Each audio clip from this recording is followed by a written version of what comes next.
Tollywood star director దర్శకధీరుడు S S Rajamouli ప్రస్తుతం super star Mahesh బాబుతో సినిమా చేస్తున్న విషయం తెలిసిందే. రాజమౌళి సినిమా అంటే ఆ సినిమా పట్ల పాన్ ఇండియా స్థాయిలో భారీ అంచనాలుంటాయి.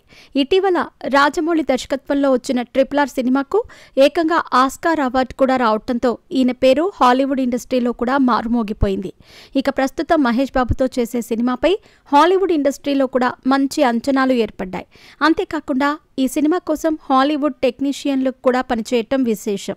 ప్రస్తుతం ఈ సినిమా SSMB 29 అనే వర్కింగ్ టైటిల్తో శరవేగంగా షూటింగ్ పనులను జరుపుకుంటోంది. ఇదిలా ఉండగా తాజాగా ఈ సినిమాకు సంబంధించి ఒక వార్త వైరల్ అవుతోంది. ఈ సినిమా OTT డీల్ కుదిరినట్టు సమాచారం. ఈ సినిమా OTT హక్కులను ప్రముఖ OTT సంస్థ నెట్ఫ్లిక్స్ భారీ ధరలకు కైవసం చేసుకున్నట్టు తెలుస్తోంది. మరి వీరి మధ్య ఎంత డీల్ కుదిరింది అనే ఫిగర్ మాత్రం బయటకు రాకపోయినా 100 కోట్లలోనే డీల్ కుదిరిందని తెలుస్తోంది. ఇక ఈ సినిమా 2027 మార్చి నెలలో థియేటర్లలో విడుదల కాబోతోందని సమాచారం. గతంలో కూడా RRR సినిమా ఇదే విధంగానే విడుదల చేశారు. ఇక 2027 మార్చిలో ఈ సినిమా థియేటర్లలో విడుదలైతే మే నెలలో OTTలో విడుదలయ్యే అవకాశాలున్నాయని తెలుస్తోంది. ఇక ప్రస్తుతం నెట్ఫ్లిక్స్ SSMB 29 సినిమాతో కుదుర్చుకున్న ఈ డీల్ గురించి అధికారిక ప్రకటన త్వరలోనే రానుందని తెలుస్తోంది. ఇక ఈ సినిమా విషయానికొస్తే ఇదొక అడ్వెంచర్స్ మూవీగా ప్రేక్షకుల ముందుకు రాబోతున్నట్టు సమాచారం. ఈ సినిమాకు KL నారాయణ నిర్మాతగా వ్యవహరించబోతున్నారని తెలుస్తోంది. ఇక ఈ సినిమా పాన్ వరల్డ్ స్థాయిలో ప్రేక్షకుల ముందుకు రాబోతున్న నేపథ్యంలో గ్లోబల్ బ్యూటీ ప్రియాంక చోప్రా కూడా ఈ సినిమాలో భాగమయ్యారు.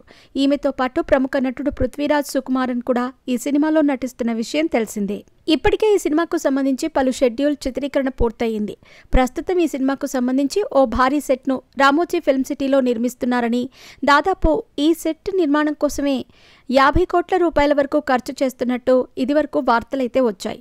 ఇలా మహేష్ బాబు సినిమా కోసం రాజమౌళి ఏకంగా ఒక నగరాన్ని సృష్టించబోతున్నారని తెలుస్తోంది.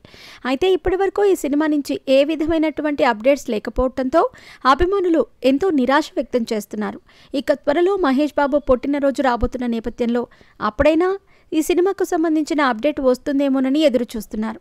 ఇక మహేష్ చివరగా గుంటూరు కారం సినిమా ద్వారా ప్రేక్షకుల ముందుకు వచ్చిన సంగతి తెలిసిందే.